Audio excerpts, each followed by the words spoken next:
Estimados, estimadas, bienvenidos todos a este taller. Mi nombre, como ustedes ya vieron en la presentación, es Maribel Sánchez Vergara y yo soy coach del proyecto Santillana Compartir Chile.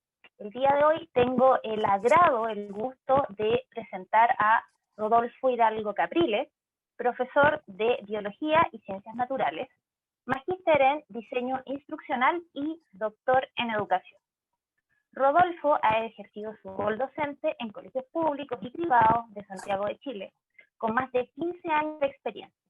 Ha sido docente e investigador universitario de las cátedras de didáctica y evaluación, áreas en las cuales ha publicado artículos en revistas locales y extranjeras. Inicia su carrera en Santillana en el año 1990, primero como autor de textos escolares de ciencias naturales para séptimo y octavo año básico, y luego se desenvuelve como editor y coordinador editorial, para llegar a la dirección de contenidos de Santillana Chile en el año 2011. Dejo con ustedes a nuestro querido director de contenido, profesor Rodolfo Hidalgo Capriles. Muchas gracias, Maribel. Lo primero, antes que cualquier cosa, soy hijo, padre, marido, ¿ya? Profesor también, como tú muy bien lo señalas.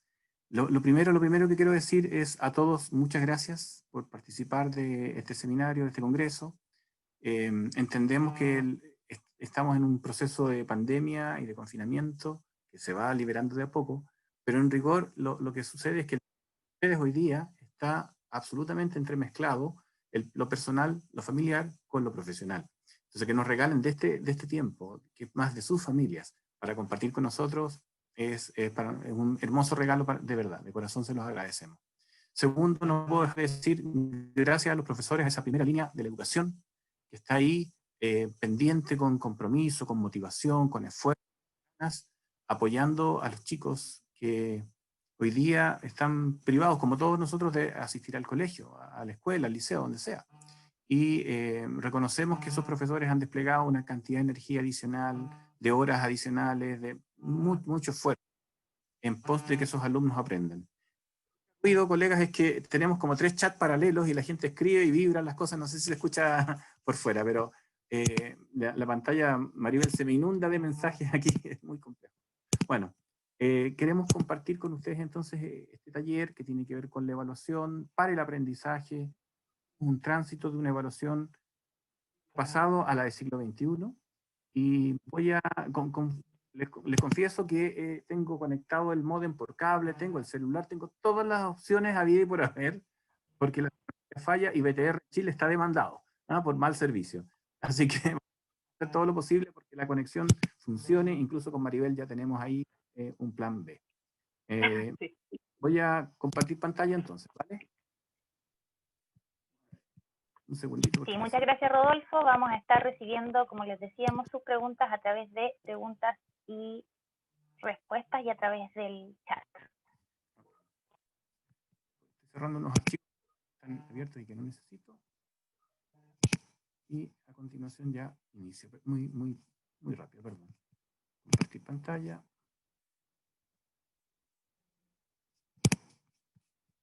Qué terrible. Tengo lleno de ventanas de los mensajes de Teams. Ya. Ahí estoy proyectando, no sé si lo ven, colegas. Sí, se ve excelente. Sí. Perfecto. Bien, vamos a iniciar entonces. Evaluar para aprender en tiempos de pandemia. Y el título no es casual. O sea, todos sabemos en qué proceso nos encontramos hoy día y cuán importante es la evaluación. Quiero primero comentarles cuál va a ser la estructura de la presentación. Tengo 4 grandes temas o bloques temáticos que voy a abordar con ustedes. El primero es qué significa evaluar en el siglo XXI. Luego voy a abordar qué planteamientos o qué plantean los reglamentos de evaluación de algunos países. Aquí hay un análisis comparativo de reglamentos de evaluación de países de América Latina.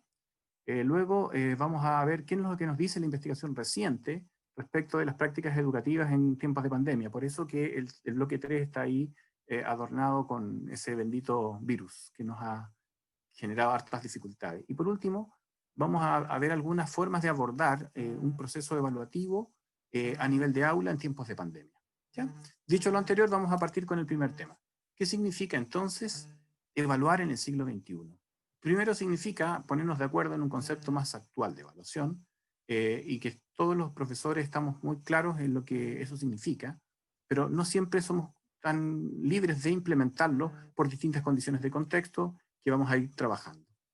Entonces, por ejemplo, les vamos a hacer una primera votación, ¿ya? Esto es un intento de hacer una posibilidad de interacción con ustedes porque es muy, muy difícil para un profesor que quiere trabajar con colegas estar sin estar. No sé, estamos juntos, pero sin estar juntos. Entonces Maribel nos va a lanzar una pregunta interactiva que ustedes tienen que responder. Hay dos opciones solamente, ¿ya? Entonces tienen que marcar una u otra. Ahí está lanzada la pregunta. Respecto de la importancia de la evaluación educativa, ¿con qué proceso lo relaciona más directamente? O sea, ¿con qué vincula más la relación, la evaluación? ¿Con la enseñanza o con el aprendizaje? Tiene un poquito de trampita la pregunta, pero no importa. Por favor, contesten nuestros invitados a este seminario. Yo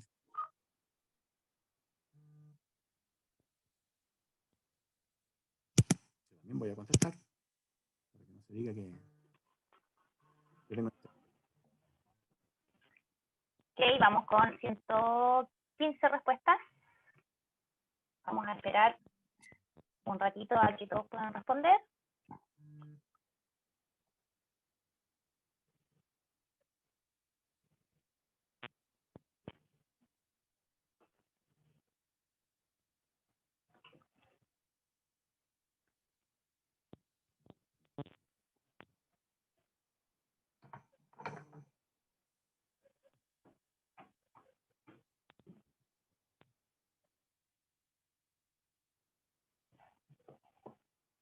Llevamos 136, 139.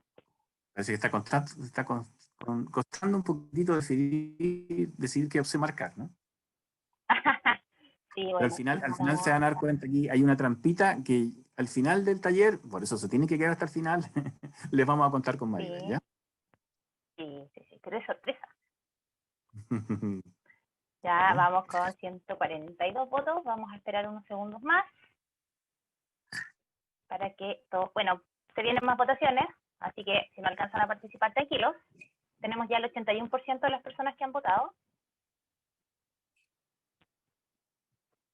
Sí, ¿te parece que vayamos a una muestra representativa 81%? Así que con ese Excelente, vamos porcentaje a finalizar la votación y vamos a compartir los resultados con ustedes. Ya, mira, qué bien, qué bien. 86% se inclina por aprendizaje y el 14% por enseñanza. Eso es un indicador de concepto de evaluación del siglo XXI. Sumamente bien y con razón tenemos estos invitados al taller. Oye, pura gente de siglo XXI. Esto, Muchas gracias. ya, vamos a cerrar y volvemos a la presentación. Ya, el propósito de esto tiene que ver con qué significa evaluar en el siglo XXI. Efectivamente, una amplia mayoría está de acuerdo en que la evaluación debe ligarse más al aprendizaje que a la enseñanza. No significa que no se vincule a la enseñanza, pero les quiero mostrar lo que pasa en la realidad, ¿ya? En la realidad nosotros sabemos que la evaluación es un proceso continuo y que está fundamentalmente al servicio, como educadores, ¿no?, del proceso de enseñanza-aprendizaje. Entonces, pero hay distintas formas de hablar de evaluación dependiendo desde el propósito, del destinatario. En este caso yo me voy a referir a lo que plantean algunos especialistas respecto de las funciones de la evaluación, entendiendo que es una sola, en función del momento en que se hace presente, es el nombre que recibe y la función que tiene. Entonces, cuando la evaluación actúa antes de enseñar el proceso de enseñanza-aprendizaje, se denomina diagnóstica y tiene una finalidad muy concreta, como establecer conductas de entrada, conocimientos previos, ideas intuitivas de los estudiantes que me orienten a mí como profesor para planificar mi proceso de enseñanza y tener eso considerado, ¿no? Cuando la evaluación se desarrolla durante el proceso de enseñanza-aprendizaje, o de aprendizaje-enseñanza, también se dice así para darle más prioridad al aprendizaje, lo que sucede es que tiene una función formativa. Y, colega, este es un término, evaluación formativa, fue acuñado por Scriven en el año 67. O sea, yo había nacido hace 3 años, tenía 3 años cuando se acuñó el concepto, y claramente hoy día está recuperando posición, ¿no? Y por último, cuando la evaluación desempeña su rol al final del proceso de enseñanza-aprendizaje, estamos frente a una función sumativa porque ocurre al final. Entonces uno podría preguntarse, de estas tres funciones, ¿cuál es la que tiene más peso? Querámoslo o no, ¿no? Independiente de lo que acabamos de contestar, donde decimos que la evaluación se vincula más al aprendizaje. Y lo que vemos es que su peso específico está más centrado en la evaluación sumativa, ¿ya? No es menor. Si bien todos reconocemos la importancia del diagnóstico, la importancia de la evaluación de proceso o formativa, finalmente la sumativa termina por tener más espacio, y entre las razones podrían darse por su principal función. Dentro de esta, además de aplicarse al final, lo que busca es actuar como una norma ISO, ¿no? De certificar, de acreditar que los estudiantes están en condiciones de pasar de curso, como decimos en Chile, o pasar a otro nivel escolar, o si soy un alumno que va a postular a la educación superior, hay una prueba estandarizada que certifica, que acredita que tú tienes las competencias para estudiar en la universidad o en algún instituto de educación superior. Y esto es bien común en todos los países, hay pruebas estandarizadas que miden la calidad de la educación, que miden las competencias de los estudiantes para ir trazando su trayectoria académica en su vida, ¿ya?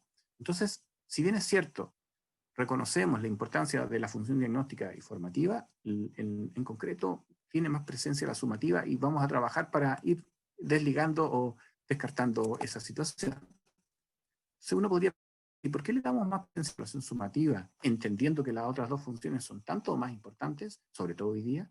Bueno, una de las explicaciones que surge es la presencia de los test estandarizados. Ahí, dentro de la corriente de evaluación, hay especialistas que plantean que los test estandarizados son una piedra en el zapato y son una presión, una tensión hacia los colegios, hacia el sistema educativo.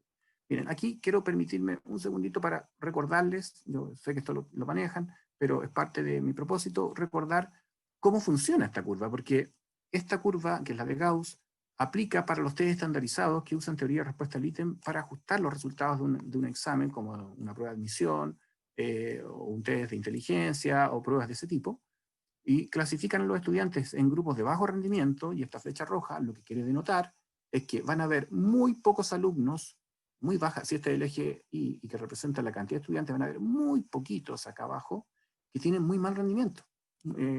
Ya sea en la escala de nota, en Chile, por ejemplo, va del 1 al 7, yo sé que en otros países va hasta el 10, en algunos hasta el 20, pero en Chile es 1 al 7, entonces va a haber muy pocos alumnos que van a tener nota entre 1 y 2, o 2,5, ¿ya? Pero van a haber también muy pocos alumnos que van a lograr el desempeño máximo, ¿ya?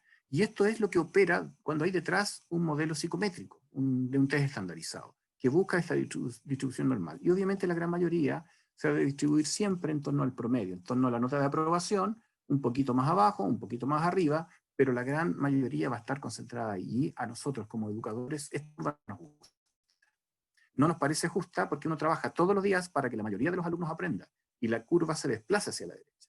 Pero en concreto lo que estamos observando es que cuando hay un test estandarizado se tiende a normalizar el resultado y a obtener esta distribución. Y eso, reitero, en los profesores genera tensiones e incluso algunos efectos colaterales que quiero que revisemos a continuación. Según dice la literatura, la gente que va por esta línea, ¿no? Ahí son defensores acérrimos de los test estandarizados y vibran con el análisis de varianza, chi cuadrado, desviación estándar, y todos esos términos bien estadísticos y matemáticos. Yo no renuncio a ellos porque en su momento pertenecí a esa escuela, pero ahora con más canas y con más años de circo, uno se da cuenta que la evaluación no se agota en lo cuantitativo. Entonces, por eso que quiero compartir con ustedes cuáles son las presiones o los efectos colaterales, si se quiere, que generan los test estandarizados. Un primer efecto no deseado es que desalinean la evaluación de la enseñanza.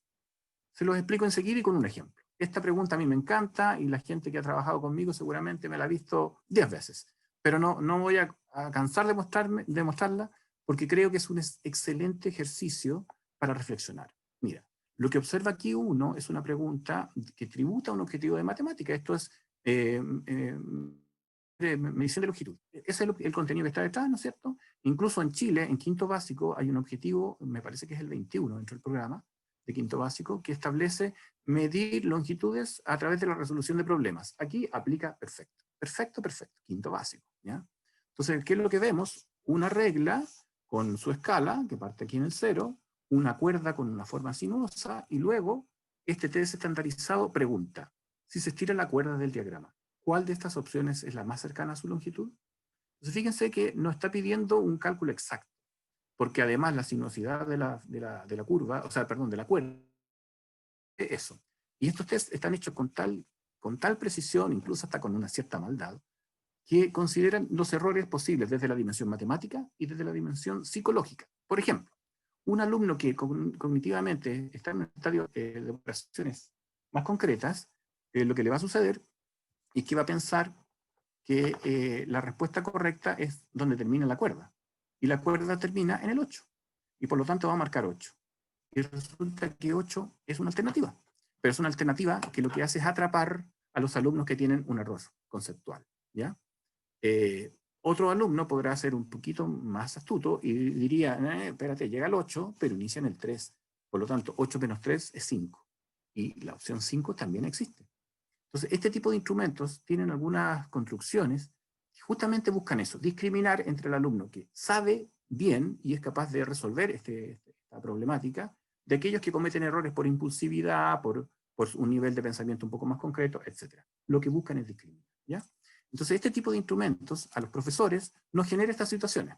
Primero, esto no se los puedo preguntar en línea porque no es factible, pero sí les confieso que en algún momento lo he hecho con 600 profesores en Colombia, con 300 profesores en Perú, con 50 profesores en Ecuador, ¿ya? Y en República Dominicana fue con menos, fue 30. Pero todos responden siempre exactamente lo mismo. La pregunta es, ¿cuál será la probabilidad de que el profesor o la profesora haya enseñado una situación equivalente a esta en sus clases?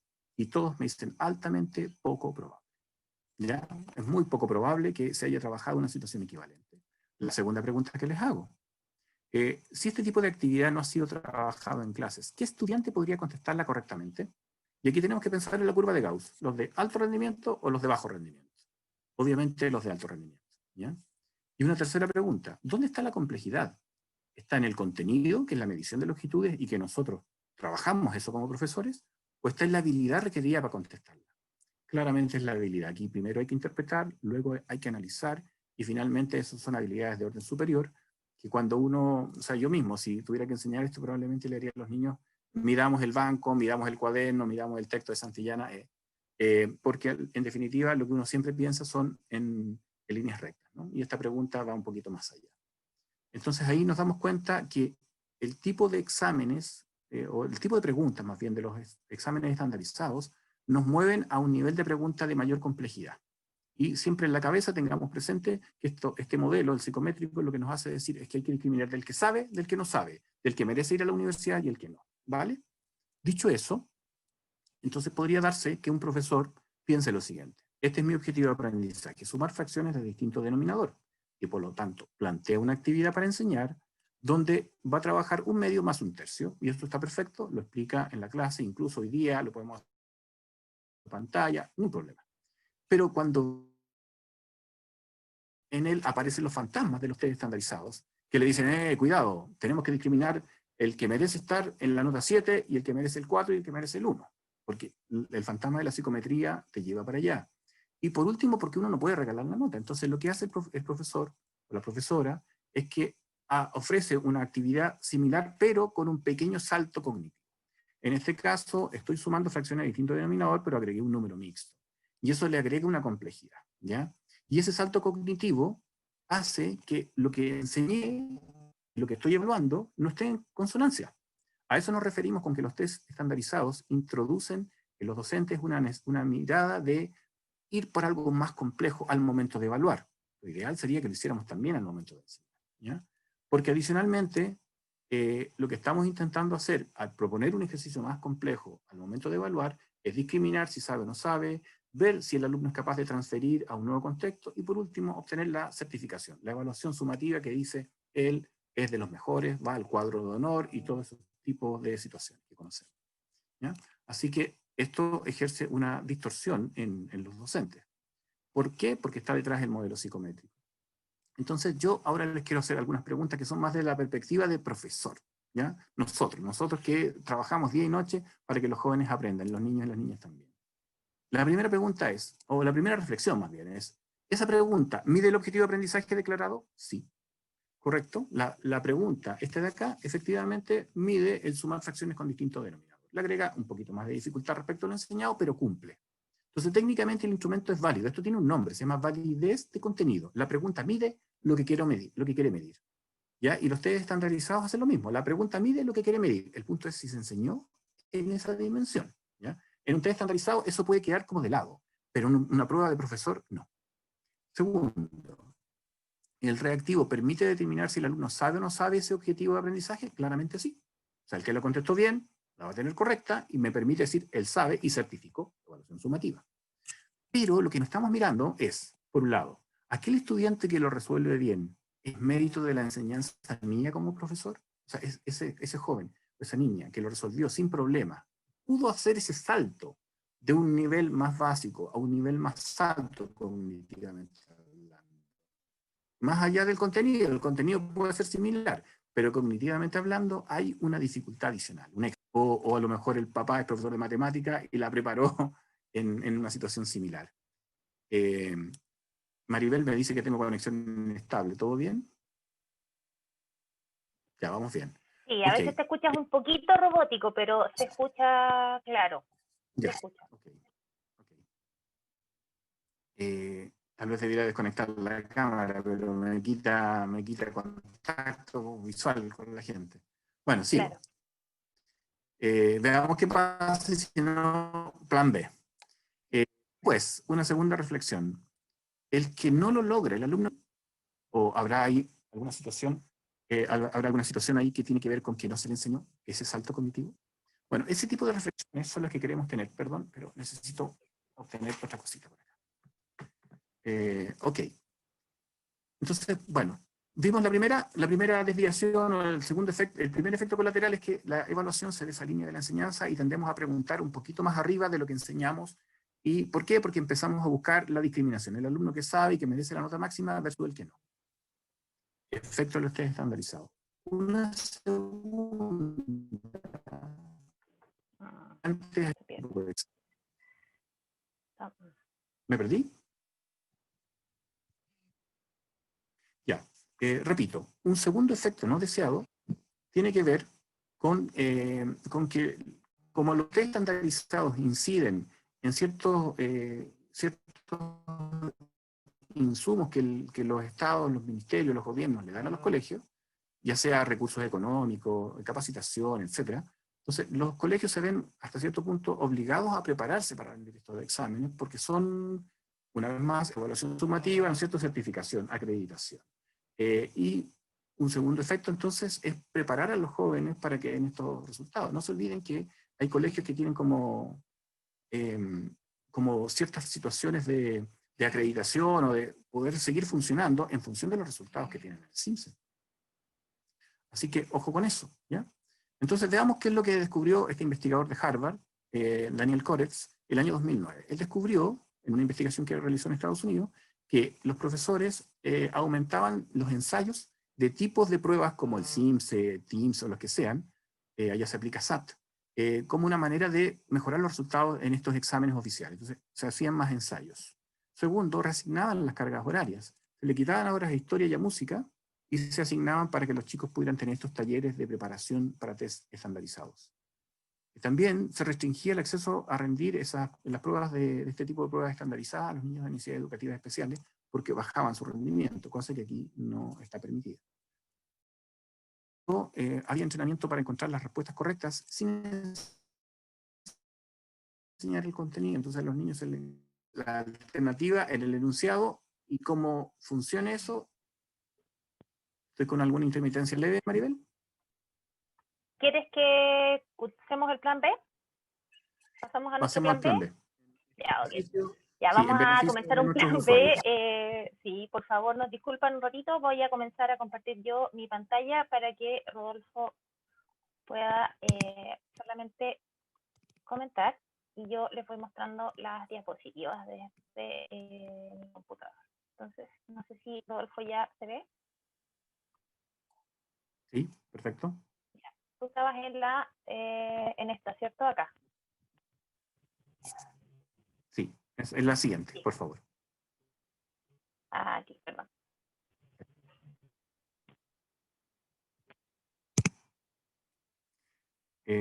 Ahí, eso. Uh-huh. Entonces, mire, Devuélvete una, por favor. Devuélvete una. Ahí. Entonces estábamos viendo que en 2009, en Estados Unidos, un investigador de Harvard descubre estas prácticas que se producen fruto de la presión de los test estandarizados y de los recursos que recibe la escuela. O sea, en todos los países es lo mismo. En función de los resultados que tú obtienes, te dan ciertos incentivos económicos, ¿no? Entonces esto tiene un incentivo perverso. En Chile, esto es del 2009, pero les quiero mostrar ahora, por favor, ahora sí, la siguiente, Maribel, por favor. Les quiero mostrar una investigación que se hizo en Chile el año 2016 y que fue un estudio que hizo el Centro de Medición MIDUCE con las autoras Lorena Méquez, María Espinosa y Sandy Taut, que lo que hicieron fue ver cuáles son las estrategias que aplican las maestras de primer ciclo para enseñar la lectura y cómo el SIMS estaba detrás interfiriendo. Por favor, la siguiente. Dale.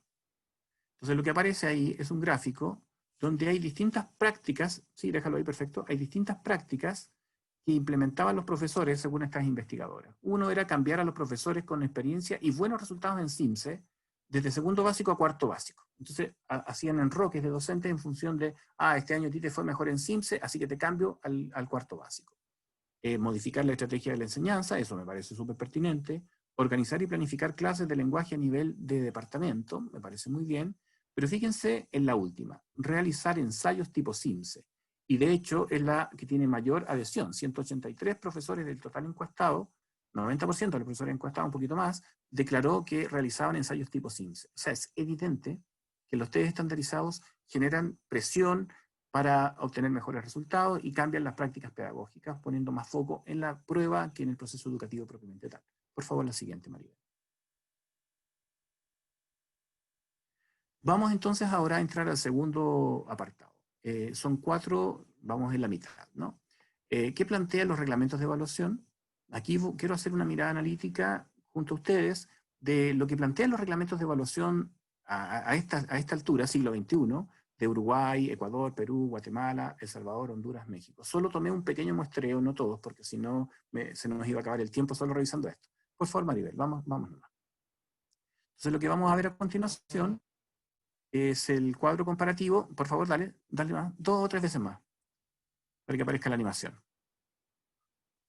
Y lo que vamos a observar en zoom de la definición, y he marcado en línea roja los elementos que muestran una conceptualización del siglo XXI. Esto es de Uruguay 2016. Lo que podemos ver ahí es que, por ejemplo, la evaluación, en este modelo, estoy en esta parte, de enseñanza, y aquí la línea roja, la intencionalidad de alcanzar acuerdos sobre qué enseñar, por qué enseñar esta cuestión y no otra. Esa intencionalidad de alcanzar acuerdos es entre el profesor y el estudiante, ¿ya? Incluso en la segunda parte subrayada dice, haciendo partícipes a los niños y niñas y adolescentes en el proceso de evaluación. Muy interesante la conceptualización que acuña Uruguay, porque claramente está dejando de lado el foco solo en el rendimiento, el foco solo en el estudiante, sino que también incorpora activamente a los niños. Por favor, la siguiente, María. Y dale 2 o 3 clics de inmediato para que emerjan todas las animaciones. Esta es de Ecuador, también me parece muy atractiva. Dale, por favor. Ahí. Mira, aquí dice que se comprende como evaluación estudiantil, hablan de evaluación estudiantil, ¿ya? Al proceso continuo de observación, ahí nos pasamos de largo. una más atrás, por favor. Y con eso quedamos. Sí, ahora sí, perdón. Ahí perfecto, no te preocupes. Mediante sistemas de retroalimentación que están dirigidos a mejorar la metodología de enseñanza y los resultados de aprendizaje. Me parece súper importante esa afirmación. O sea, uno como profe disfruta ver esto, y como papá también, porque retroalimentación dirigida a mejorar la metodología de enseñanza, no solo el aprendizaje de los niños. O sea, mira, esto se lo escuché a Isauro Blanco una vez, que es un psicólogo educacional mexicano muy importante. Él decía que cada vez que yo aplico un procedimiento evaluativo y tengo un resultado, cuando tengo ese resultado, uno tiene que darse cuenta que hay 3 cosas que están siendo revisadas. Primero, el nivel de aprendizaje de los niños. Segundo, mis recursos o materiales utilizados en la sala de clase. Y tercero, mi estrategia didáctica. Entonces, de esas 3 cosas, 2 tienen que ver con el profesor y una con el alumno. Entonces, muy importante esta afirmación. Mejorar, o sea, feedback o retroalimentación para mejorar la metodología de enseñanza y también los resultados de aprendizaje. Es fundamental, dice en el segundo párrafo, que el docente brinde retroalimentación al estudiante. O sea, emerge el concepto de retroalimentación permanentemente. ¿Ya? Y bueno, plantean ahí que no necesariamente debe incluir la emisión de una nota, que es lo que está pasando hoy día. Ningún país está pensando en calificar. Por favor, la siguiente, Maribel.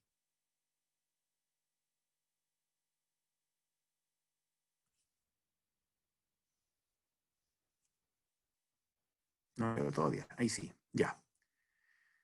Entonces, en el caso de Perú, ellos dicen que es un proceso permanente, sistemático. ¿Para qué? Para conocer y valorar procesos de aprendizaje. Y me parece que hay una línea más subrayada. Claro. ¿Para qué? Para lograr la mejora continua de los procesos de aprendizaje y de enseñanza. ¿Ya? La agregaron también al final. ¿Se fijan? Por eso que la pregunta que les hice al comienzo mencionaba, porque los hacía elegir entre enseñanza y aprendizaje cuando en rigor estas dos cosas van juntas. La siguiente, por favor, Maribel.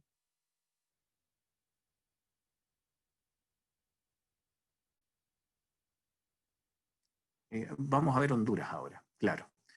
Me pareció súper interesante esta también. La evaluación busca afianzar el proceso educativo en su totalidad, lo ven como un todo, abarca todos los factores que intervienen en su desarrollo. La evaluación, los actores y actoras del sistema educativo encuentran un mecanismo de retroalimentación, se fijan, una vez más aparece. ¿Para qué? Para tener calidad de los procesos efectuados y también sobre los resultados obtenidos. Se enfoca en todo, en la enseñanza, en el aprendizaje, en los procesos y en los productos. Así que me parece que esa es la última respecto a este cuadro comparativo, si mal no recuerdo. Claro que sí. Entonces, dale nomás, saca todo de una vez. Entonces, en todas las propuestas de reglamentos revisados, lo que observamos, colegas, es que primero hay foco en obtener información. ¿Y de qué? ¿No es cierto? Que involucra al estudiante, al docente, incluso, ¿por qué no?, a los directivos, a la infraestructura, a todo. ¿Ya? También se plantea la posibilidad de implementar procesos de retroalimentación efectiva, que es, perdón, me salté la segunda, de explicitar los criterios de evaluación. Esto significa dialogar el alumno con el profesor respecto de lo que se espera que sea su desempeño. En tiempos de pandemia vamos a ver que esto es sumamente importante. El alumno no sabe lo que debe hacer y solo se le entrega una rúbrica. Esa rúbrica es técnica, es de un profesor. El alumno, ¿cómo la decodifica? ¿Se fijan? Entonces, eso lo vamos a abordar en el último acápite, que es cuando entremos a las sugerencias en el aula. ¿Ya? Pero los criterios de evaluación se planteaban ahí, que pudiera dialogar el alumno con el profesor. No siempre esto significa que el alumno va a escribir el criterio, ¿ya? Pero sí conocerlo. Incluso en el decreto 67 de evaluación de Chile, se plantea que los padres deben conocer esos criterios antes de empezar. ¿Ya? Y por último, la retroalimentación efectiva, que claramente lo vamos a trabajar y que Jati le da mucha importancia. Él estuvo hoy día dando un seminario para nuestro congreso. Y bueno, lo vamos a profundizar luego, ¿ya? Vamos por favor con la siguiente, Maribel. ¿Qué nos dice la investigación reciente? Aquí hay otra votación.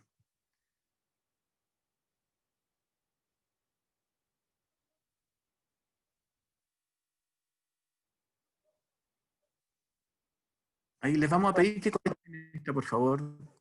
Colegas, son dos preguntas en una, en un solo bloque. Claro, hemos lanzado la votación, es un bloque, y la pregunta 1 es la cantidad de horas dedicadas a la enseñanza en su colegio. ¿Ha disminuido?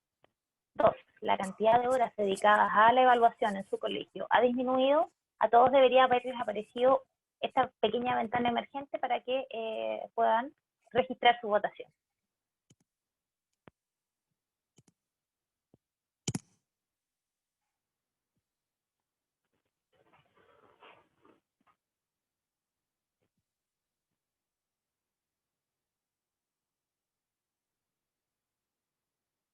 Ya llevamos 107 personas, 108, 10.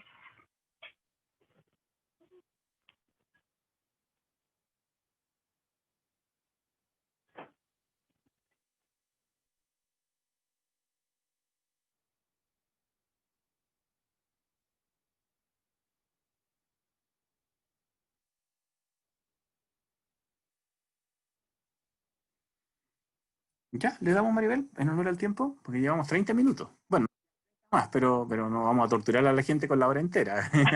Sí, tenemos 1:15, nos recalcaron harto eso.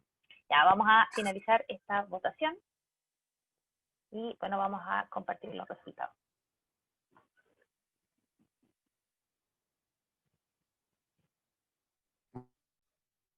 A ver. Entonces, sí, la mayoría redujo el tiempo. Mira, una proporción no menor, 35%, ha mantenido la cantidad de horas. Mira, está bien parejo el tema del tiempo de la evaluación. Yo esperaba que fuera incluso más marcado que lo de la enseñanza. Interesante, interesante. Casi como para anotarlo, el dato. A ver si alguien, Ulises, hay algunas personas de Santillana que sí lo pueden anotar, porque me parece súper relevante. Ok, continuamos entonces. Miren, ahora lo que les quiero compartir es lo que plantea, dale nomás Maribel, lo que plantea un estudio que realizó el Laboratorio Latinoamericano de Evaluación de Educación, YESE, que depende de UNESCO, ¿ya? Ellos aplicaron en julio de este año, hace muy poco, una encuesta a 17 países, una muestra importante, son 18 los países que forman parte de esta organización, y con qué propósito indagar cómo se había dado la respuesta educativa de los gobiernos, de los ministerios, en los tiempos de pandemia, ¿ya? ¿Para qué? Con la esperanza de que hubiera una propuesta educativa que salvaguardara el aprendizaje de los jóvenes, porque los niños, de verdad, estamos en una situación bastante crítica. ¿Qué dicen los resultados, Maribel, por favor? Les vamos a ir mostrando lo que arrojaba. La primera cosa que me parece súper relevante, porque yo les he dicho, son presión para los profesores, y mira, lo primero que aparece en el informe, no me río de malvado, es que me sorprende, porque uno podría decir, no, si los test estandarizados van de salida. Lo que dice aquí es que los 17 países encuestados, hubo varios, acá hay 5, Brasil, México, Nicaragua, Paraguay, República Dominicana, que postergaron el formato de la prueba, pero no la van a cambiar de fecha, ¿ya? Otros que postergaron el formato de la prueba. Probablemente van a sacar algunos elementos porque hubo periodos donde no hubo clases, entonces van a ajustar el instrumento. Y estas son las pruebas nacionales. CIMSE es un ejemplo en Chile, ¿no? Antes era Enlace en México, me parece. Bueno, y las pruebas Saber en Colombia, por ejemplo. Y las evaluaciones internacionales, aquí estamos hablando de TIMSS, PISA, PIRLS, todas estas, fíjense que se postergarán, pero manteniendo el formato en Argentina, en Brasil, en Chile. Me sorprende que Argentina esté, yo pensaría que no iban a estar. Ellos son bastante, muy poco validadores de ese tipo de instrumentos, algo que destaco. Pero hay 3, 6, 9 países que postergan solo manteniendo el formato, cambian la fecha tan solo. Perú modifica el formato, y solo 2 países, México y Uruguay, ahí ellos la llevan, ¿no? Son capaces de decirle que no a este tipo de instrumentos. Entonces, claramente, lo que uno de esto es que, aunque no nos gusten los test estandarizados, están. Y no quiero demonizarlos tampoco. Uno podría decir, bueno, pero ¿por qué tanta recurrencia con esto? Porque para hacer política pública tú necesitas información. No sé si esta es la única, esa es la verdad, ¿ya? Pero necesitas información. Yo necesito saber en ciertos niveles, en subciclos de salida, si los chicos están comprendiendo lo que leen, están resolviendo problemas matemáticos con las 4 operaciones, están logrando tener un razonamiento científico, o tienen una cultura cívica, etcétera, etcétera. Por lo tanto, son un mal necesario, pero tenemos que aprender a vivir con ellos, ¿ya? Sin que nos generen efectos colaterales. La siguiente, por favor, Maribel. La segunda parte de este estudio se enfocó en los mecanismos de evaluación, pero a nivel aula, ¿ya? Si es que podemos hablar de aula virtual, por decirlo de algún modo, hoy día. Entonces, le preguntaron, según su conocimiento, ¿cuáles de los siguientes mecanismos de evaluación se han encomendado dentro de la estrategia de educación a distancia? Esto de pandemia, a eso se refiere. Y Maribel, por favor, lanza 2 clics. Lo que llama la atención es que los exámenes de verdadero, el primer recuadro, el de más abajo, exámenes continuos, de alternativas, respuesta múltiple, verdadero y falso, 5 países lo siguen utilizando. Yo no digo que esté mal, pero me pareció interesante. Y después, la gran mayoría de los países utiliza proyectos, portafolios, trabajos de investigación, ¿no es cierto?, rúbricas y ese tipo de instrumentos que son más de trabajo de aprendizaje para el alumno. Los exámenes clásicos, digamos, de lápiz y papel, permiten evaluar al alumno, pero en una lógica más tradicional. Entonces, y por favor, aquí un clic nomás, Maribel, un solo clic. Lo que quiero destacar en esto es que cuando yo implemento un trabajo de proyectos con bitácoras, o con una rúbrica, o hago un portafolio, o hago una investigación, esas metodologías para evaluar son muy potentes. Pero aquí yo quiero dar un planteamiento absolutamente de profesor. es esencial que esos encargos exigen un profesor mediando. Porque si yo le digo al alumno, mira, ahí está, busca información, las típicas situaciones, ¿no? Resuelve un problema cotidiano de tu casa hoy día en pandemia. Uy, tenemos problemas con el alcohol gel. Ya, vamos a fabricar alcohol gel. O voy a diseñar un protocolo para que cuando llegue algo de afuera, ¿cómo lo vamos a descontaminar? ¿Cómo vamos a evitar el contagio, por ejemplo? ¿Ya? Pero eso supone, no es solo que el alumno busque en Google, no es solo que el alumno escriba algo, va a terminar sucediendo hoy día con los padres en casa, que eso lo hace el papá, no lo hace el alumno. Entonces ahí donde el profesor tiene que planificar esto muy bien y decir, ya, vamos a hacer una sesión 0 donde vamos a trabajar la rúbrica. Se las voy a explicar. Mira, algo que siempre me parecía interesante es que cuando yo diseño una rúbrica, normalmente la uso al año siguiente, ¿no es cierto? Entonces, si la usé el primer año, al año 2 yo ya podría tener trabajos del año 1 que calificaron muy bien esa rúbrica y algunos que calificaron muy mal. Entonces yo podría mostrarle a mis estudiantes y decirle, mira, este es un trabajo que cumple la rúbrica perfecta y te quiero explicar por qué. Y tú aplícale la rúbrica. Hagamos esto más amigable para el alumno. Piensen ustedes en un chico de 10, 11 años, 7 años, 15, incluso algunos igual son medio, todavía medios inmaduros. Pero lo concreto es que la rúbrica, cuando la construimos, tiene criterio de profesor. Y eso no está transparentado al alumno, ¿ya? ¿Qué significa que la investigación considera la bibliografía con norma APA? ¿Qué significa eso? Ah, busca APA. No, es que no es solo buscar. No, es que es autoaprendizaje. No nos equivoquemos. Yo creo que en este momento el rol del profesor es muy importante. Es más importante que el instrumento de evaluación, ¿ya? A veces pensamos que el instrumento es la solución, y no. Lo importante, a mi juicio, y lo que dice la investigación, es que el profesor es el que le da el sentido a un instrumento. Una prueba alternativa, vamos a ver en un ratito más, que la puedo usar de otra manera, no solo para poner una calificación. ¿Ya? En la siguiente, por favor, Maribel, ahí hay 3 clics, dame 2 primero. Mira, esta es la curva, ya no importa, quedo afuera todo, no importa. Esta es la curva de Gauss, ¿no? La primera, la que está ahí en el centro. Pero en tiempos de pandemia, donde hay ausencia de un profesional de la educación, porque si tenemos menor cantidad de horas de clase, y según decía, el 65% de los docentes, con 65% menos de clase, probablemente estamos dando mucha clase asincrónica. Y eso genera más trabajo, más autotrabajo, ¿no? Pero, como autoaprendizaje, pero lo pongo entre comillas porque el exceso de autoaprendizaje puede ser muy complejo. No nos olvidemos que los alumnos de alto rendimiento probablemente lo van a lograr, pero aunque puedan lograrlo, les va a costar un poco más, y los de bajo rendimiento, ni hablar. Entonces lo que puede suceder es que la curva se desplace hacia la izquierda y tengamos peores resultados que los que ya teníamos antes de pandemia. Por eso que el rol del profesor es fundamental. Segunda, la siguiente, por favor, Maribel. Y llegamos al cuarto punto. ¿Cómo podemos implementar a nivel aula algunas sugerencias? Por favor, la siguiente. Y esto lo quiero proponer desde la evaluación. Dale, porque son cuatro tips. Por favor, tíralos. Ahí. Entonces, el primer consejo es alinear la enseñanza y la evaluación. No podemos olvidarnos de eso. Si yo enseñé en nivel A, debo preguntar en nivel A. Lo vamos a trabajar enseguida. Segundo, apoyarse en la tecnología. Tercero, manejar e implementar el concepto de retroalimentación efectiva. Y cuarto, usar los test estandarizados, que son nuestra piedra en el zapato, como un aliado. Vamos uno por uno. Dale, Maribel, por favor. Dale para que salga toda la animación. Tú me advertiste esto y yo no te hice caso. Colegas, a los que están ahí de asistente, ya me dijo Rodolfo, me preocupa la animación. Ya, dale nomás. Esto está tomado de un artículo de Carla Foster y Cristian Rojas, de ex docentes de la Universidad Católica, y se habla de la validez instruccional. Este es un tema que es súper importante. Me voy a permitir leerles el párrafo.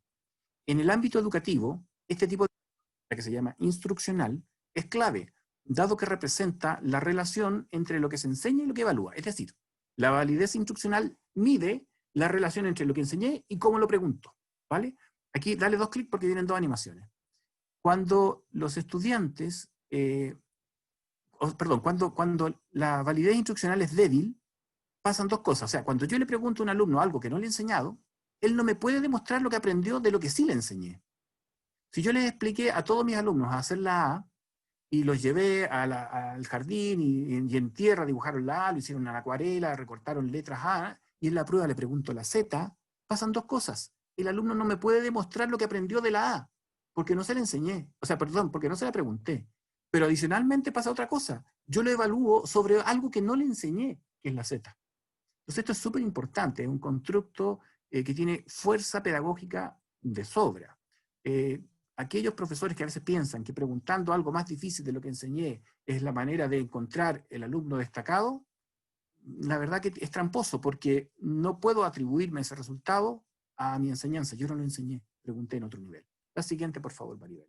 Bien, aquí dale hartos clic porque tiene una animación que quiero que la miremos de una sola vez.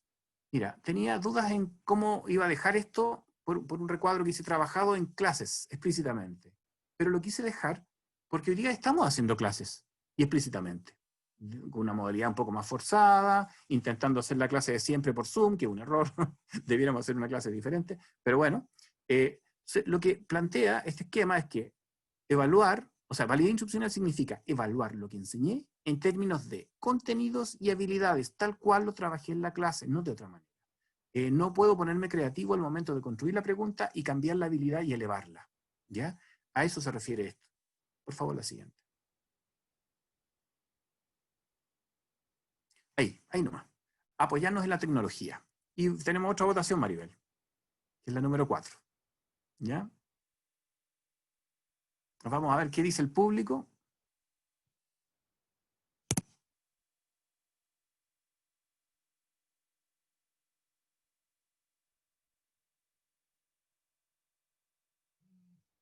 Ya. ¿Su colegio utiliza alguna plataforma de evaluación que entregue reportes pedagógicos de valor para la toma de decisiones educativas? Esto nos interesa mucho saber.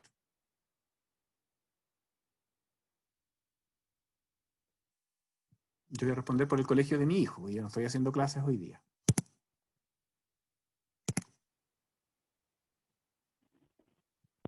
Sí, ya votamos más del 50%. Bueno, hay dudas, hay consultas que posiblemente van saliendo en el chat, pero como estamos con este plan B, no he podido ingresar. Por favor, recuerden que las respuestas Rodolfo las entregará al finalizar. Buscaremos las preguntas que han realizado y Rodolfo responderá al finalizar el taller. Creo que ya estamos ok con la votación. ¿Vale? ¿Sí? Ya, veamos los resultados, por favor. ¿Qué dijo? Ya, Como decía el Puma vamos Rodríguez, a compartir. escuchar la voz del pueblo. Oh, Mira, mira. Parejo. Yo creo que Sí. si esta pregunta la hubiéramos hecho antes de pandemia, quizás el resultado hubiera sido bien distinto. Es posible, sí. Sí, muy posible. Así que, mira, qué interesante. No sé si alguien puede anotar el resultado porque es súper interesante. Ok, entonces, voy a cerrar y seguimos entonces con la presentación.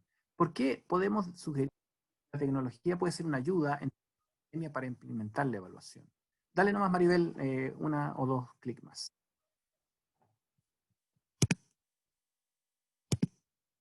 Miren, acá hay una pantalla. A ver, plataformas de evaluación hoy día hay muchas, y yo creo que son una herramienta bastante conseguible, asequible, ¿ya? Entonces, lo que les propongo es que revisemos esta. A veces tendemos a demonizar ciertas formas de evaluar. Por ejemplo, la alternativa. Pero reitero, colegas, si más que el instrumento no es la solución. La solución es la estrategia que usa el profesor con ese instrumento y con esa información. ¿Ya? ¿Y qué es lo que quiero plantear? Por ejemplo, esta es una plataforma, nosotros tenemos una, se llama Pleno. Hay otra seguramente, nosotros está y nos gusta.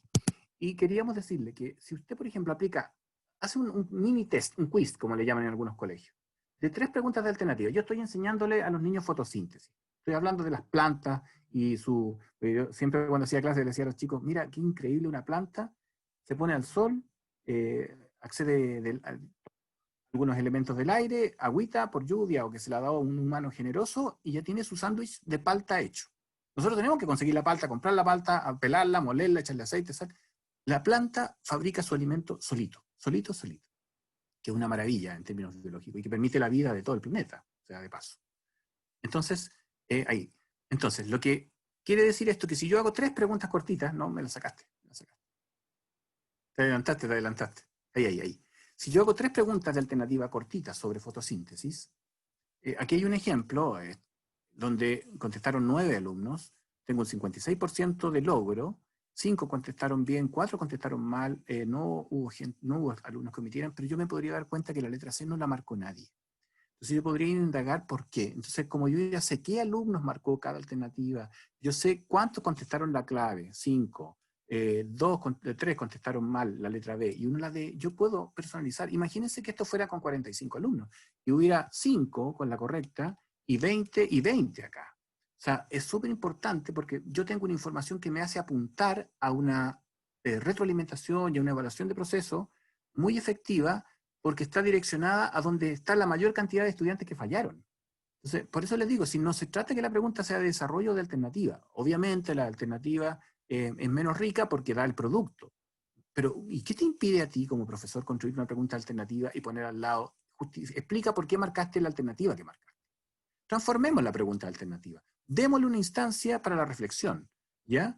Y en ese sentido, ahí tenemos la consecuencia entre elegir la alternativa y la argumentación que me da para elegir esa alternativa, ¿ya? Incluso uno, en algunas universidades, se aplican pruebas de alternativas con grado de seguridad. Tú dices, mira, contesto con 3 grados de seguridad, que es el máximo, 2 o 1. ¿Y qué estoy haciendo con eso? Detectando el nivel de fortaleza que el alumno cree tener sobre su aprendizaje. Plataformas de este tipo al profesor le ahorran cualquier cantidad de tiempo. Ustedes se imaginan, o sea, yo siempre me río de esto, pero no me imagino una mesa de comedor tan larga que permita poner 40 pruebas una al lado de la otra e ir viendo lo que marcó cada alumno en la pregunta 1. A ver, la 1, Juanito, la A, Pedrito, la B, María, la A. ¿Cómo hago eso? Es un trabajo que seguramente voy a llegar en el 2025, y eso es tarde, ¿ya? Entonces la tecnología la podemos usar. Esta es una plataforma útil y que no necesariamente la podemos mirar con la función sumativa. Podemos darle un rol diagnóstico, de hecho lo tiene, y formativo de todas maneras. Siguiente, por favor, Maribel. Son 2 clics.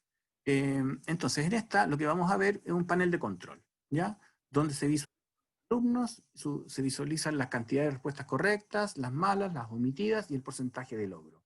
Obviamente, yo aquí tengo un reporte que me permite una entrevista con el padre y decirle, quiero que le pongas atención a, no sé, Alfonso, porque tiene, o no sé, el valor más bajo me parece que un 65% y es Emilio. ¿Ya? Quiero que le pongas atención a Emilio por tal y tal razón, en esta materia, tuvo tantas incorrectas. Puedo ir monitoreando y acompañando su proceso pedagógico. O sea, esto lo hace la tecnología, pero la tecnología no te dice qué alumno necesita más apoyo, cómo lo voy a apoyar, de hecho, qué estrategia voy a montar, pero la cantidad de tiempo que le quita hacer una cosa así a un profesor no es viable. La siguiente, por favor. Creo que hay una más. Tiene que ver con los ejes. Dale otra. Perfecto. Aquí están los ejes temáticos, números, patrones y álgebra, geometría, etc. Y yo puedo ver que mi curso están todos bajos en medición, 30%. Entonces, cuando tengo que hacer repaso, no es que repase la unidad completa. Repaso ese eje porque me doy cuenta que todos están fatal ahí. Y eso lo permite la tecnología. El sistema es sordo, ciego y mudo. El profesor le pone vida, le pone intencionalidad a esto, ¿ya? Pero claramente me ahorra mucho tiempo. Eso, sigamos por favor. Eso respecto de la tecnología como de implementar apoyo. Y ahora quiero dirigirme al tercer aspecto, que es la retroalimentación efectiva. Vamos a mostrarles una definición. Primero hay una, mira, esta es una prueba de un colegio, y tiene, dame la siguiente porque aparece el objetivo de la prueba. El objetivo dice, el gusto por la lectura, explorando libros y sus ilustraciones. Me parece muy positivo que se declare el objetivo de la prueba, ¿ya? Más allá que la prueba sea alternativas para explorar el gusto por la lectura, pero bueno, son detalles. Dame la siguiente. La última pregunta de esta prueba tenía, ¿te gustó el libro? Y el chico debía pintar una carita feliz o triste y luego debía explicar el porqué. Dame la siguiente, por favor. Y la siguiente, sí, porque la historia es bonita. Valía 1 punto. Le dio el profesor 0,9. ¿Por qué le bajó? Porque le faltó el palito de la T y le faltó el punto final en la frase. Entonces aquí, dale 2 clics, por favor, Maribel, porque tengo 2 preguntas para ustedes. Desde el punto de vista estrictamente técnico, ¿es esto retroalimentar? El marcar errores casi de, no sé, de formato o de cómo se redacta. ¿Qué concepto de evaluación está detrás de esta situación? Claramente un factor de certificación. Yo no puedo decir que tuvo el puntaje perfecto, porque no lo hizo perfecto, le faltó el palito de la T y le faltó el punto. Entonces, como retroalimentación, esto es Y en términos motivacionales ni hablar, ¿no? Ahora, claro, solo le bajó 0,1 décima. Pero en términos concretos, la respuesta es correcta.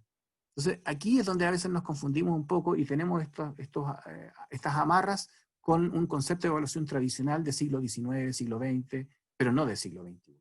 Vamos con la siguiente, por favor, Maribel. Quiero mostrarles lo que es la retroalimentación efectiva según unos autores acá. Dale, dos más.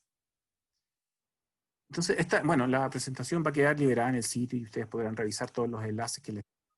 La idea es que esto es para ustedes. ¿Ya? Pero al final, esta definición de estos autores plantea que la retroalimentación es dar al estudiante información que le ayude a cumplir con sus objetivos de aprendizaje. Mira lo que dice, no es suficiente decirle con que su tarea está bien o está mal hecha, o corregirle aspectos de formato, el punto final. Su propósito es ayudarle a enriquecer su aprendizaje. La retroalimentación implica establecer la diferencia entre lo que fue solicitado al estudiante en la instrucción, en la pregunta, en la actividad, y compararlo con lo que él entregó, con su respuesta, de forma de establecer cuál es el grado de discrepancia entre lo solicitado y lo ejecutado por el alumno. Dame la siguiente, por favor, Maribel.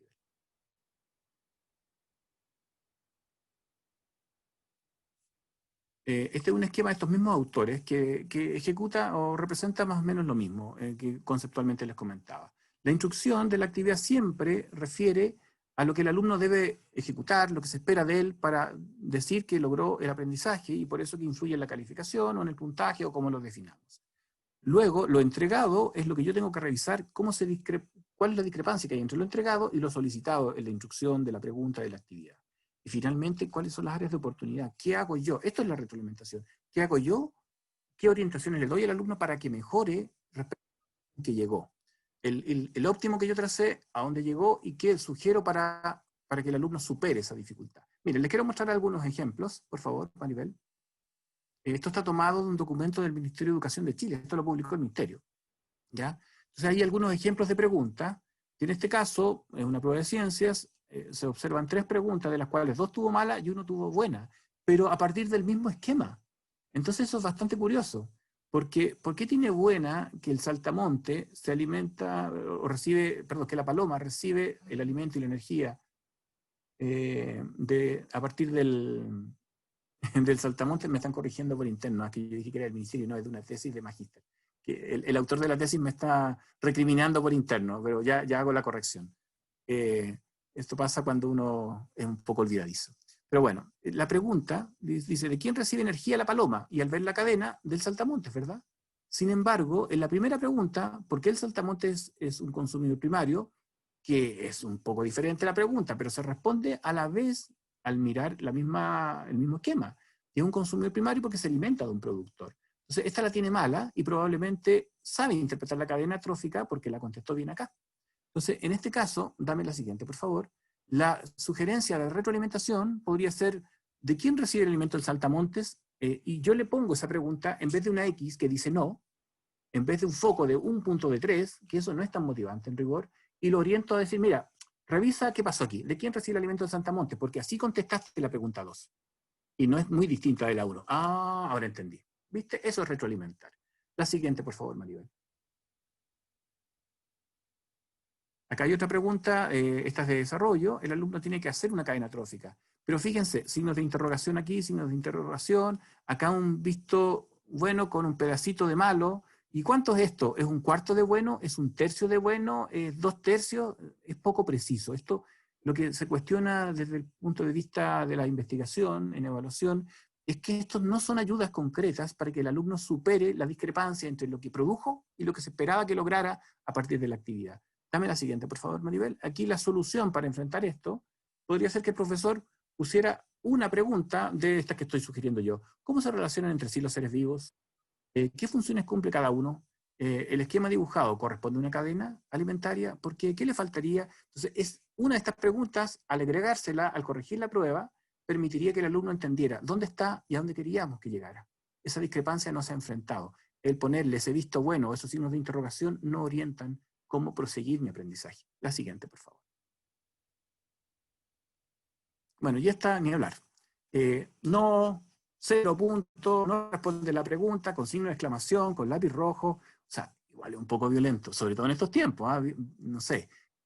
pasado era permitido, y en la época de mi abuelo también, incluso a uno hasta le tiraba la patilla, pero eso ya ha cambiado, y además no favorece el aprendizaje, si eso es lo más relevante. Entonces, también, ¿qué son los descomponedores? ¿Qué función tienen? Etcétera, ¿ya? Son elementos que uno podría incorporar. Yo sé lo que me van a decir algunos, Rodolfo, es que sabes que el profesor no... Es verdad, es verdad. Nosotros, yo lo digo en serio y en broma, tenemos dos grandes enemigos. Uno, el tiempo, y dos, que nos pagan poco para lo que hacemos, ¿ya? Pero al menos gestionemos el tiempo.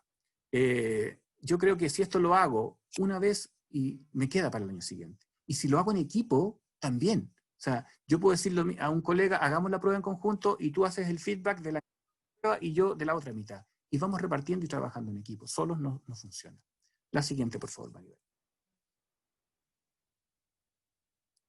Y la última, ¿cómo usar los test estandarizados para enseñar habilidades? Ocupé de nuevo la pregunta, es la regalona, ¿ya? Lo que quiero plantearles con esto es que si yo sé que esa es una prueba, perdón, es una pregunta, es una prueba estandarizada y la considero buena, lo que yo debo hacer, darle nomás el clic, es olvidarme de las alternativas, ¿no es cierto? Tacho las alternativas, dale nomás, Maribel, para que aparezca la X, y dale la otra. Y transformar esta excelente pregunta en una excelente actividad para enseñar. Y las pruebas están liberadas, colega, y si no, Santillana está al lado suyo, nos dicen y les apoyamos y les podemos. Nosotros hemos hecho ejercicios de este tipo, hemos hecho cosas de este tipo, las hemos publicado en nuestros materiales, ¿ya? Hemos adaptado preguntas de Teams para cuarto básico, para sexto, etcétera, y las hemos transformado en actividades que permiten al alumno ejercitar habilidades de pensamiento. Y hay que ser sincero, yo como profesor a lo mejor no se hubiera ocurrido una pregunta así. Pero si esta está hecha, lo que sí se me ocurre es sacarle partido y transformarla en actividad. Y por eso que les digo que el instrumento no es la solución, es el profesor. Esta pregunta, yo le elimino las alternativas y se transforma en una actividad. Y toda actividad es una pregunta de prueba. Y toda pregunta es una actividad. En el momento en que la ocupe y con qué finalidad es lo que va a determinar el calificativo que le pongo, ¿ya? Entonces aquí tenemos una sugerencia. Vean el CIMSE, vean buenas preguntas, pero no para mecanizar a los alumnos en cómo contestar, no como para transformarlo en un autómata que se prepara para rendir un examen. No, es para aprender. Y podemos inyectarle aquí, infundir las habilidades de aprendizaje y hacer que los niños aprendan mucho, mucho más. Maribel, dale nomás. Estoy casi en el tiempo. Y dale, no, eso no al tiempo, colegas, me lo voy a saltar. Es otro ejemplo de una pregunta, pero quiero llegar al final, sí, ya estoy en el final. Este, el cacho de ponerle animaciones a las diapositivas, perdonen a los invitados. Vamos a llegar a las conclusiones. Algunas conclusiones. Sí, son 4, así que lanza las 4. Primero, hoy más que nunca es necesario alinear la evaluación a la enseñanza.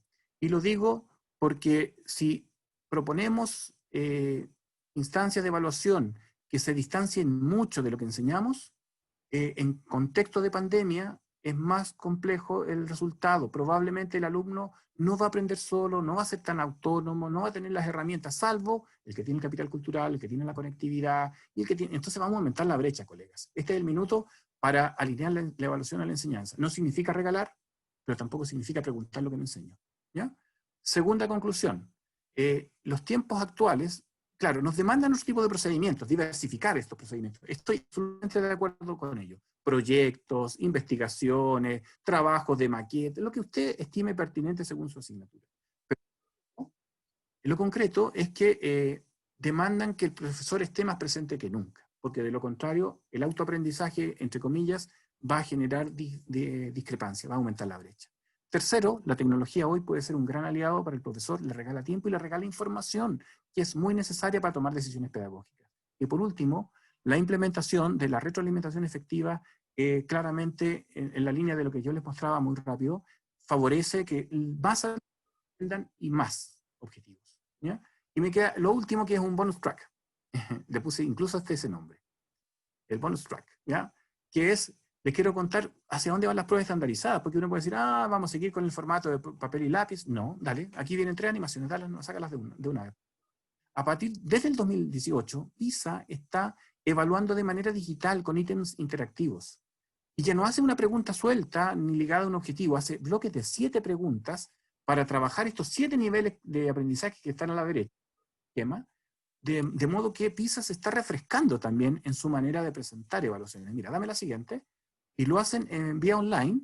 Esta es la apariencia tal cual, dale un clic para que yo hice un zoom ahí, para que no solo me crean, sino que lo puedan leer, y dan una situación problema, ¿no? Que en este caso se trata que van a la granja de una abuela y quieren ver cómo criar gallinas, y hay una gallina que está enferma, y dame la siguiente, porque hay que dar clic en esa flechita verde arriba, tú haces clic y te van cambiando las pantallas, y dale nomás, y lo que sucede entonces es que nos pasamos, devuélvete, no te preocupes, ahí nomás.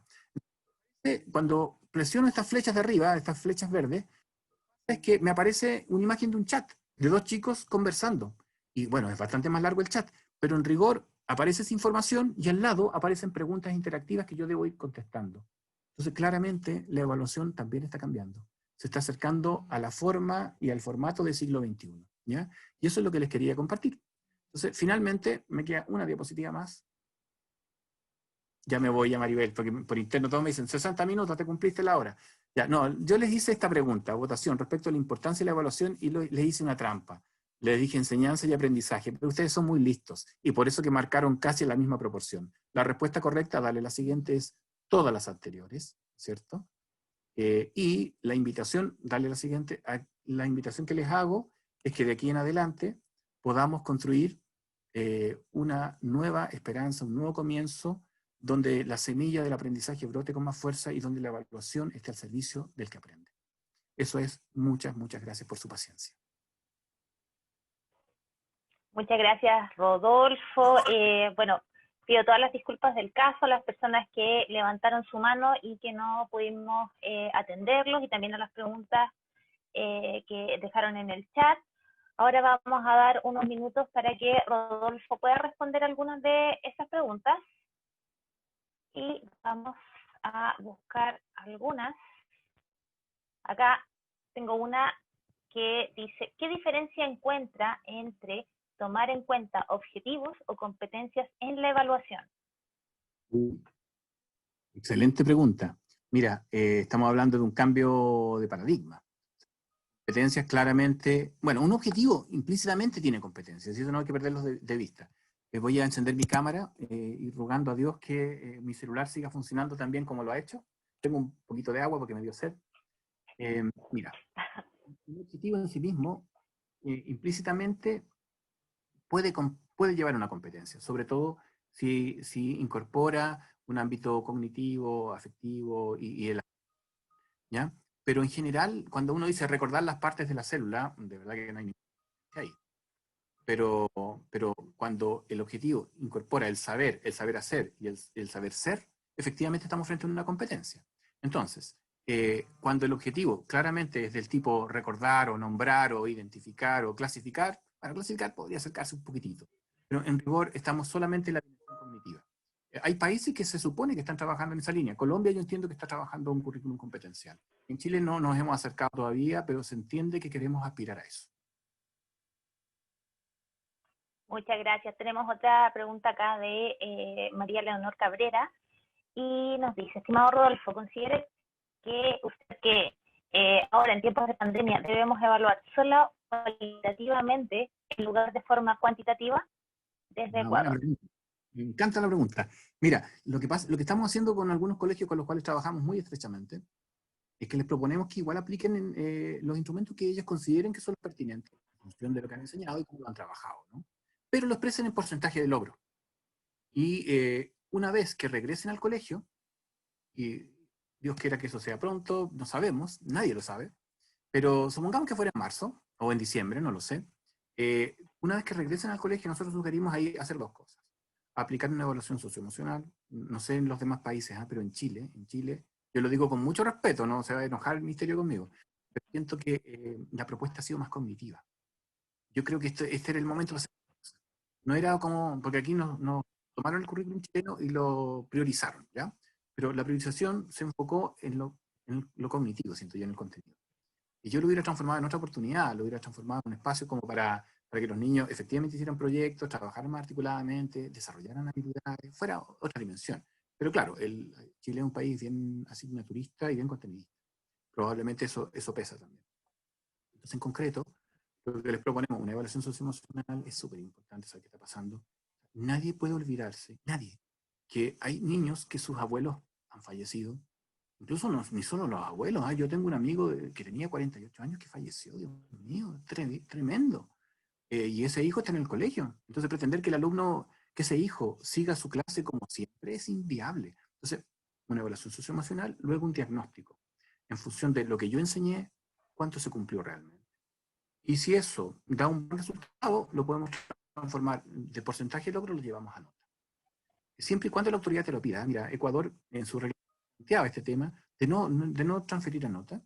Y en Chile también, el decreto 67 plantea dos cosas bien importantes. Uno, la repitencia solo en casos justificados. O sea, cuando yo he agotado todas las instancias, he dado acompañamiento, he dado apoyo psicopedagógico, he hecho todo lo que debo hacer como institución y como familia, porque esto va de los dos lados, puedo usarlo. Pero efectivamente, hoy día lo aconsejable no es llevar nada a nota. Además, mira, yo creo que los que están más complicados son los niños que están en el último año de escolaridad. Pero los que están en primero, segundo básico, tercero básico, cuarto básico, tienen muchos años para nivelarse. Hay un horizonte de tiempo, una ventana de tiempo larga que nos permita ir remediando estos desaprendizajes. Pero, ¿para qué vamos a estresar el sistema? Esa es la verdad. Y creo que por último, porque ya de verdad estamos en el tiempo, ¿qué herramientas se pueden utilizar para evaluar aprendizaje de los alumnos durante el tiempo de pandemia, de Carmen Guerra? Mira, ¿Qué herramientas puedes sugerir? yo reitero que para mí la herramienta no es el problema. Es lo que hago con la herramienta, cómo la uso y qué decisiones tomo. Mira, sí, la verdad es que una radiografía no es no es lo importante. Es cómo la leo y para qué la uso. Porque si la radiografía llega a mis manos y yo no sé leerla, quedo igual, ¿no? Entonces, creo yo que la solución es entender que en el tiempo en que estamos, requerimos acompañar mucho a los alumnos. No podemos endosar la responsabilidad de ellos. Eso es peligroso, muy riesgoso, porque solo aquel que tenga las competencias o el capital cultural, el acompañamiento de su familia, etcétera, lo va a lograr. Que no, el que está más solito, porque la mamá está trabajando o está con teletrabajo y tiene que responder a su trabajo, va a tener que dejar a ese niño solo. Ese niño solo no va a poder aprender. Entonces no es que te lo doy asincrónicamente, no. Me contaba una directora de un colegio, aquí en Santiago, que un profesor había dado una guía de 60 ejercicios y le dijo, chicos, nos vemos la otra semana. Pero es que eso no es. Perdón, no quiero caricaturizar nada, pero son realidades. Y hay otros que dicen, ya, listo. A ver, Juanito, ponte en la cámara. ¿Cómo lo hiciste? Explícame, verbaliza. ¿Cómo lo hiciste? Ah, listo, muy bien, Pedrito. Ahora María. Y va uno por uno. Dios santo, notable. Ahora, eso es bastante largo, ¿no? No siempre se puede. Pero lo concreto es que la solución la da el docente. Ese es mi parecer. El instrumento es un medio, no es un fin. Puedo usar una prueba alternativa, un pedazo de una prueba alternativa para diagnosticar, Mira, las cuestionadas desde el punto de vista técnico son los verdaderos y falsos. 50% de adivinación. O sea, yo tuviera 50% de certeza que me puedo ganar el loto o la lotería, te juro que juego, ¿ya? Pero no tengo esa certeza. Entonces, ¿qué es lo que puedo hacer? Ese instrumento que tiene poca confiabilidad, porque tiene mucho azar asociado a la respuesta, lo transformo en un pequeño quiz para saber. A ver, niños, ¿se acuerdan que hablamos de célula ayer? Sí, mira, les acabo de mandar 3 verdaderos y falsos, contéstenlo. Y si el 100% me contesta que la célula animal tiene cloroplasto, que no es así, bueno, yo diría, tengo que revisar mi método, algo hace mal. Y por lo tanto, oportunidad de remediar, de corregir y de orientar. Esa es mi humilde. Bueno, muchas gracias Rodolfo, muchas gracias a todos los participantes, muchas gracias por todos sus mensajes de felicitaciones y agradecimientos a ti Rodolfo por tu excelente taller. Saludos a todos, saludos a todas las personas que nos están escribiendo, estamos justo en el tiempo, así es que nos despedimos. Muchísimas gracias a todos ustedes, reiteramos todos nuestros agradecimientos por su paciencia y por la espera. Muchísimas gracias. Gracias a todos. Muy amables por acompañarnos. Chao, chao. Un buen descanso.